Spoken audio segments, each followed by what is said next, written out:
to Gearist TV. Today we're going to be talking about the Cloudracer from On Running. The first thing you're going to notice about this shoe is the outsole, so let's start there. These guys right here are called pods. Originally they were based off of a design that was kind of inspired by a cut-up garden hose, cut up into slices and put on the bottom of a shoe there. You can see there they look kind of ovular. Is ovular a word? We'll go with that.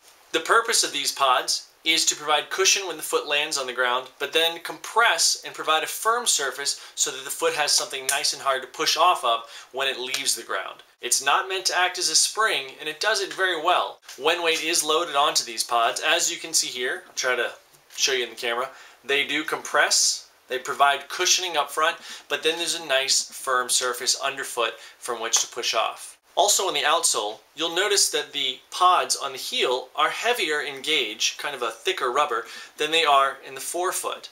I have to assume that that's because this shoe is accounting for some people who are pretty hardcore heel strikers. The next thing that we're going to talk about is the midsole. That's this part right here. The midsole on this has a 6mm drop, which is just below or just at the threshold of being what's considered a low drop shoe. The midsole is made of an EVA foam, and it has a really firm Strobel board on top of it. I'll explain what that is in 1 second, but first we're going to talk about the sock liner. The sock liner of this shoe is particularly thick, as sock liners go. Now, I have to assume that this is to provide a little more cushioning, just to add a little more to that cushioning effect that the pods have on the shoe. That thing, the Strobel board I mentioned 1 second ago, that's this part of the shoe right in here. In the Cloudracer, that is really hard. It's very firm. Sounds like wood almost.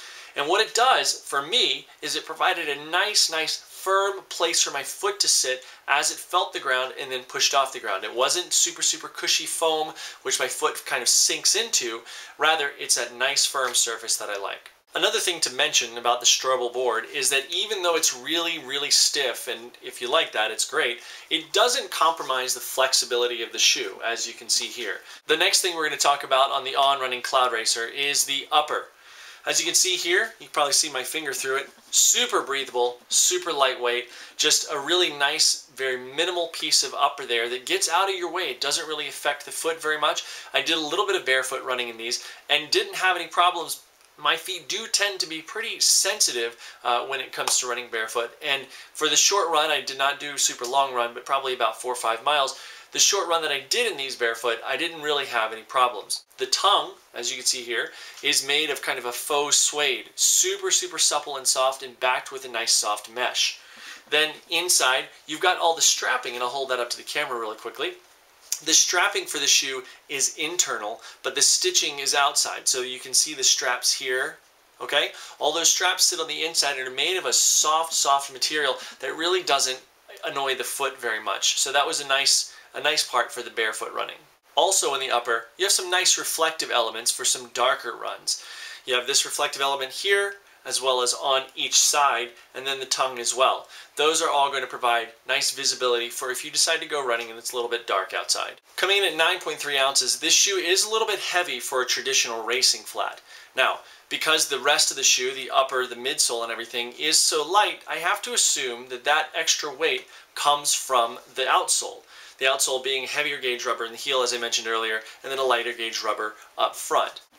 Regardless of its weight, the ride of the shoe is really great. I didn't necessarily notice any additional weight underfoot, and in fact, it really felt like a very nice and quiet ride. It didn't get in my way. There wasn't a whole lot of harsh impact when I hit the ground, and there wasn't any squeaking and grinding when I left the ground. In terms of lateral movement side to side, it was actually really nice. The technology of the shoe extends all the way to the outsole, to the edges of the outsole, and gives a nice stable ride across the board.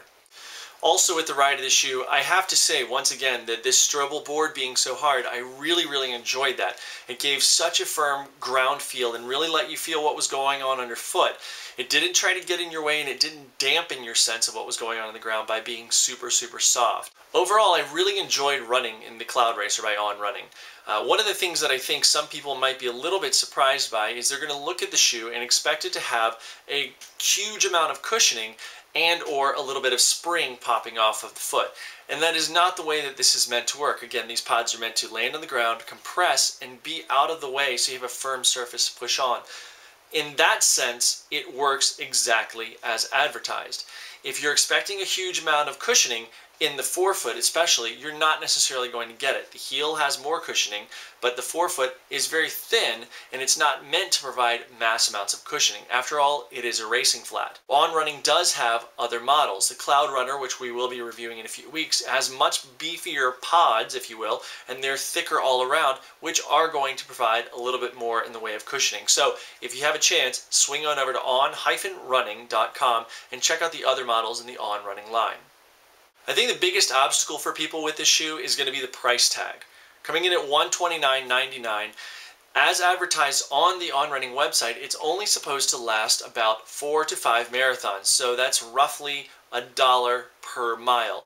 That's a pretty expensive price tag for a shoe that's not going to last very long. Now, that is according to their website, and I have to assume that based on the efficiency that you have as a runner, you're going to get a little more mileage out of it than that. I've run about 50 or 60 miles in this shoe so far and haven't really noticed that much wear at all, and I'm actually quite pleased with it, but I'm really kind of attentive. I try to be attentive to how much friction I'm causing on the ground. So if you're kind of sliding into the ground or towing off a lot or doing a lot of lateral movement or off-road stuff, you may find that you're wearing through the shoe more quickly than you want to. I think that price tag is fine as a racing flat, but again, for durability of only 4 to 5 races, that's going to be a challenge. That's why I'm glad that there are other shoes in the On Running lineup. It gives people access to the technology that's in the Cloudracer with a little bit more durability for the price tag, a little more bang for your buck. If you're someone who's looking for a shoe that offers a lot of cushioning without a ton of dampening of the ground feel, I think this is going to be a good shoe for you. It's definitely worth swinging on over to the On Running website, which is again on-running.com. Look at their retail finder. Go and get a pair on your feet and definitely give it a check out. There are other shoes in the On Running line that may be a bit more durable, and again, that bang for your buck that you're looking for. So definitely check them out and let us know what you think. Thanks so much for watching Gearist TV. Please leave a comment in the comment section below and subscribe. Just click the button inside my fingers right there. Definitely subscribe to this channel. Let us know what products you'd like to see and reach out and get in touch with us on Facebook, Twitter, Instagram, and through Gearist.com. Thanks again so much, and we'll talk to you soon.